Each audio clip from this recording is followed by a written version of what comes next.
Emmanuel Macron l'a annoncé lors de sa visite de chantier le 8 décembre à la cathédrale Notre-Dame de Paris. Certains vitraux d'origine vont être remplacés par des vitraux contemporains. La belle affaire Philippe, encore cette guéguerre entre ceux qui veulent garder le patrimoine tel qu'il était et ceux qui veulent y mettre une touche de modernité. Je serais assez d'accord, mais en fait la situation est plus complexe que cela. C'est un bon exemple pour exercer notre esprit critique. Voyons ce qu'en dit par exemple le journal du dimanche. Notre-Dame, vive opposition aux vitraux contemporains annoncés par Macron, une pétition rassemble 16 000 signatures. En l'occurrence, cette pétition a été initiée par la Tribune de l'Art. Voilà, alors c'est quoi le problème? Et en fait, en creusant un petit peu, ces vitraux n'ont pas du tout été touchés par l'incendie, vous le voyez ici, et sont classés monuments historiques au même titre que l'ensemble du monument. Donc, on se pose la question, c'est quoi l'intérêt d'enlever ces verrières pour les mettre dans un nouveau musée, le musée de Notre-Dame, pour les remplacer par des œuvres contemporaines, voilà. Et apparemment, et là où ça se corse, eh bien en fait, c'est à la demande de Monseigneur Ulrich, archevêque de Paris. Oui, mais voilà que c'est un petit peu plus compliqué que cela, puisque justement, et je vous emmène, voilà, sur l'article de la Tribune de l'Art, ils sont d'accord avec deux des annonces d'Emmanuel Macron, mais la troisième qui est ici, vous voyez, est totalement inadmissible. Emmanuel Macron veut marquer le 21e siècle. D'après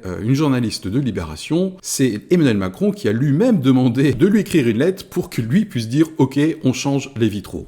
Alors, ça m'intéresse d'avoir votre réaction. Réaction A, écoute Philippe, franchement, je comprends pas pourquoi tu estimes que cette affaire est potentiellement suspecte. Voilà, c'est la petite guéguerre habituelle entre les contemporains et ceux qui veulent absolument préserver le patrimoine tel qu'il était. Réaction B, Philippe, sans y voir aucun enjeu religieux ou spirituel. Effectivement, c'est un petit peu bizarre cette histoire, de genre 1, pourquoi les changer, et 2, cette histoire d'aller-retour entre le Monseigneur Ulrich et le président Macron, j'ai l'impression qu'on veut nous faire prendre des vessies pour des lanternes. Réaction C, non seulement c'est bizarre Philippe, mais mon côté un petit peu paranoïaque quand même, je me demande dans quelle mesure les nouvelles œuvres contemporaines, qui sont quand même figuratives, vont contribuer de nouveau à désacraliser le côté religieux de ce superbe monument. À vos réactions, A, B ou C.